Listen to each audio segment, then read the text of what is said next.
இன்னைக்கு நம்ம கட்சிக்கு உள்ள இருக்கிற அந்த சூழல், இந்த குழப்பங்கள் காரணமே திமுகவுடைய கைகூலிகள் தான் ஐயா சுத்தி இருக்கிறாங்க. சூழ்ச்சி பண்ணி எப்படியாவது நம்ம கட்சியை பலவீனப்படுத்தணும்னு நினைச்சிட்டு இருக்கிறாங்க. ஆனால் அதை விட 10 மடங்கு அதிகமாக பலம் பெற்றிருக்கிறது நம் கட்சி.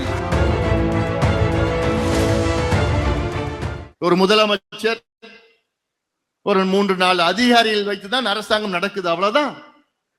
ஒரு 4 வியாபாரிகளை கூட சேர்த்து வச்சிருக்கிறாங்க. வியாபாரிகள்னா யாரு? அமைச்சர்கள் போர்வையில வியாபாரிகள் 4 பேர் அமைச்சர்கள். அவங்க வியாபாரிகள் நான் சொல்லுவேன், அமைச்சர்கள் சொல்ல மாட்டேன். எல்லாத்தையும் கூறு போட்டு காசுக்காக வித்து வித்து வித்து வித்து நாசப்படுத்தி கொண்டு அல்ல. நம்பர் 1 யாருன்னா எத்திராஜுலு வஜ்ரவேலு என்கின்ற ஏவா வேலு இருக்குது, நிறைய இருக்குது. இப்போ வச்சிருக்கிறோம். அவருக்கு இந்த சமுதாயம் பார்த்தாலே அப்படி வைத்தெரிச்சல். அவர் பேசுறதே பாரு, ஸ்கூல் பாய்ஸ் உங்களை பார்த்தா காமிப்போம் யாரு நம்ம ஸ்கூல் பாய்ஸ் காமிச்சிடலாம்.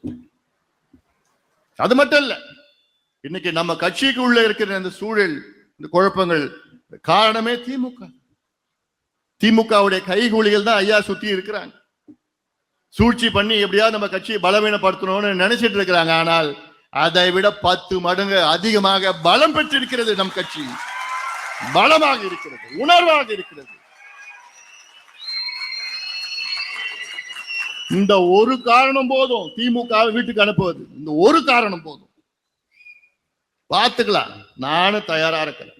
உறுதியாக ஆட்சி மாற்றம் நடக்கும். ஆனால்தான் நாம் நல்ல கூட்டணிக்கு நாம் சென்றிருக்கின்றோம்.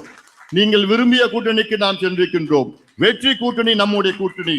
அனைத்து இந்திய அண்ணா திராவிட முன்னேற்ற கழகம் தலைமையிலான தேசிய ஜனநாயக கூட்டணி வெற்றி கூட்டணி. உறுதியாக நாம் வெற்றி பெறுவோம். உறுதியாக நாம் வெற்றி பெறுவோம்.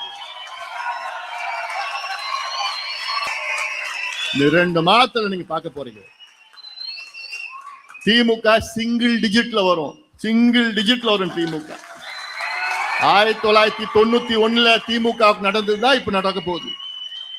அப்போ 1 ஜெயிச்சாங்க, கலைஞர் மட்டும் ஜெயிச்சார் 91. அதே நிலைமை தான் இப்ப வரப்போகுது. பார்த்துக்கலாம்.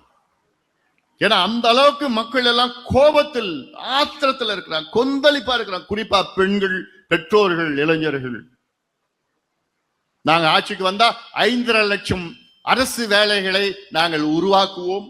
வேலை வாய்ப்பை நாங்க கொடுப்போம். 5.5 லட்சம். யாரு?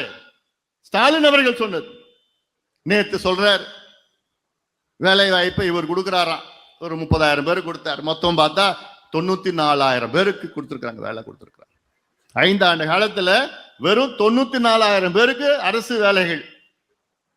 எல்லா துறைகளிலும் நான் சொல்லிட்டு இருக்கேன். எல்லாம் சேர்த்துதான் நான் சொல்றேன். இது நான் சொல்லல, திமுக அரசு சொன்னது.